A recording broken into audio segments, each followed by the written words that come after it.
बहुत यूट्यूब पे चल रहा है थोड़ा 10 मिनट का वीडियो, वो लड़की उसका दिल तोड़ती है, वो IAS हो जाता है। अगर दिल टूटने से IAS होता है ना तो पूरे गली के आवारा सब कलेक्टर बन के बैठा है। जब नहीं होता पढ़ाई करते रहिए, केवल और केवल पहले भी कामयाबी पढ़ने वालों को मिलती थी और आज भी कामयाबी केवल पढ़ने वालों को मिलती है। और जब तक पृथ्वी रहेगी ना वही कामयाब होगा जो पढ़ रहा है। अदरवाइज आप कितना बहाना मारते रहिए आप कभी नहीं कामयाब होंगे। जब तक आप खुद मेहनत नहीं कर सकते हैं तब तक आपको कोई नहीं आगे बढ़ा सकता है। इस दुनिया में केवल आप हैं जो आपको अपने आप को आगे बढ़ा सकते हैं।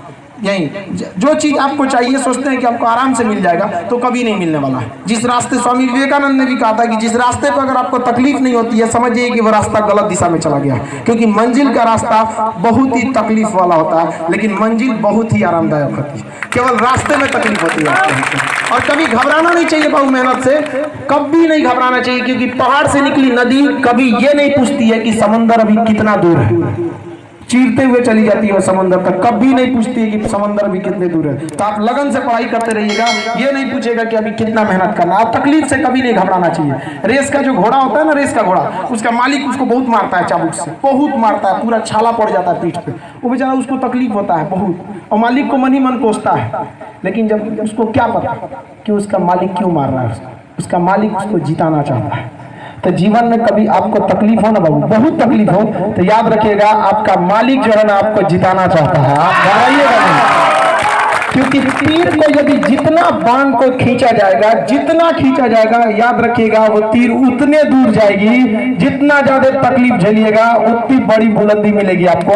अगर आप तकलीफ नहीं झेल रहे हो तो बुलंदी भी नहीं मिलेगी। याद रखिएगा ये तकलीफ कुछ खुशनसीबों को मिलती है। आप इतिहास उठा के पढ़ लीजिए, चाहे आपने राजेंद्र प्रसाद हो चाहे भीमराव अम्बेडकर। भीमराव अम्बेडकर को तो क्लास के अंदर नहीं पढ़ने दिया जाता था, लेकिन क्या हुआ, भीमराव अम्बेडकर को कोई रोक सका? गरीबी ने उसी तरह से उनको जातिवाद के नाम पर दबाया गया। लेकिन याद रखिएगा शिक्षा उस शेरनी का दूध है जिसने पिया वो दहाड़ा है। अब पूरी दुनिया उस दहाड़ को सुनेगी।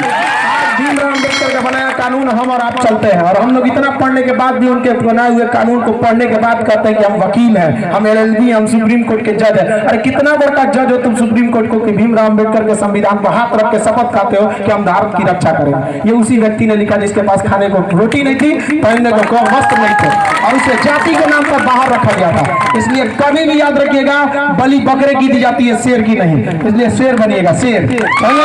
कभी भी याद रखिए हमेशा जो पीछे रहा उसी को दबाया गया, उसी को दबाया जाता है। इसलिए कभी इतनी बुलंदी पे जाइए कि किसी की हैसियत ना हो कि आपको दबा सके यहाँ पे। और ये केवल और केवल शिक्षा से हो सकता है, क्योंकि शिक्षित व्यक्ति को कोई नहीं दबा सकता है, कोई भी नहीं दबा सकता है। धन दौलत ये सब बहुत क्षणिक चीज होती है, क्योंकि लक्ष्मी की चोरी होती भी है और होती रहेगी भी, लेकिन सरस्वती ऐसी चीज है जिसे चोरी नहीं अर्जित किया जाता है, और जो अर्जित करिए उसे कोई नहीं छीन सकता है। इसलिए सरस्वती का सम्मान कीजिए और इसके पीछे लगिए। ये आपका सबसे अमूल्य चीज है। और सबसे बड़ा चीज क्या होता है विद्यार्थी जीवन में कि यंग एज में ना उम्र की गलती होती है, चाहे लड़की हो चाहे लड़का। इस एज में ना लड़कों को लगता है कि मतलब उनका फ्रेंडशिप, प्यार, मोहब्बत यही सब कुछ है। नहीं है बाबू, 2 साल बाद आपको ना अजीब टाइप का लगेगा। ये बात आप याद कीजिएगा, इसको रिकॉर्ड करके लग लीजिएगा कि 2 साल बाद जिस दिन आप कामयाब होंगे ना आपको ये सब चीजों पे अजीब सा लगेगा। जैसे अभी कोई लड़का याद करे कि A फॉर एप्पल APPLE याद करता है ना, इसे आप उसको देखेंगे तो कैसा मन में भावना आएगा? अभी बच्चा है, थोड़ा अपना याद कीजिए ना, आप भी वैसे ही याद किए ना। उस समय आपको बहुत टफ लग रहा होगा, 2 1 2 2 2 4। अभी क्या लगता है? फालतू लगता है ना। तो जो अभी आप कर रहे हैं ना ये लाल पीला हरा, ये 2 साल बाद फालतू लगेगा, वैसे ही लगेगा जैसे 2 2 4, बस वैसे ही लगने वाला लगेगा। चाहे लड़की हो चाहे लड़का हो, इस सब चीज में ज्यादा नहीं जाना चाहिए। और लड़कियों को तो खैर और इस सब में, क्योंकि आपको बाबू हम कहीं ना कहीं ये बात हम आपको अपने एक भाई बहन के नाम से बोलते हैं कि कहीं ना कहीं आपके ऊपर आपके भाई आपके परिवार का एक सम्मान है। कभी लड़का हो या लड़की कोई भी हो, कभी ऐसा काम ना करना चाहिए कि माँ बाप कभी चौराहे पे कभी सर झुकना पड़े उनका। हमेशा ये कोशिश करना चाहिए जीवन में। याद रखिएगा यदि आप सब लोग जमुई के हैं, अगर आपसे कोई पूछे कि आप कौन है तो आप याद कीजिए, अपने आप से पूछेगा, आपको अपने पिता के नाम का सहारा लेना पड़ेगा कि मैं उनका सुपुत्र हूँ। यही ना करते हैं। याद रखिए बाबू, आप अपने आप में आज एक वचन लीजिए कि आने वाले 5 साल में हम इतनी बुलंदी पे जाएंगे, आप अपने आप से एक शपथ लीजिए कि कहीं चौराहे पर अगर आपको आपके पिता से कोई मिले और पिता से पूछे कि आप कौन हैं, तो उन्हें इन परंपरा का पालन न करना पड़े, ना उन्हें अपने आपके दादा का नाम ना बताना पड़े कि मैं उनका पुत्र हूँ, बल्कि वो शान से आपका नाम ले और कहे कि मैं उसका बाप हूँ। आपसे आपके पिता आपके पहचान होना चाहिए। आप उतनी बुलंदी पर जाइए कि पूरे जमुई का नाम हो और जमुई का बच्चा बच्चा आपका नाम लेते वक्त गौरवान्वित महसूस करे कि वो अमुक व्यक्ति मेरे यहाँ का था, मेरे गांव का था। कैसे हम लोग गौरवान्वित महसूस करते कि अब्दुल कलाम इस भारत की धरती पे जन्म लिए थे, जबकि आंख से नहीं देखे उनके लिए। तो जितनी बड़ी कामयाबी होगी उतना बड़ा आपके पीछे काफिला होगा। और अगर आप अपने आप को, भगवान सबको बराबर मौका देता है, बशर्ते आप तैयार हैं या नहीं। ये हमेशा याद रखिएगा, आप तैयार हैं या नहीं है। जिस दिन आप तैयार रहेंगे आपको कोई नहीं रोक सकता आगे बढ़ने से।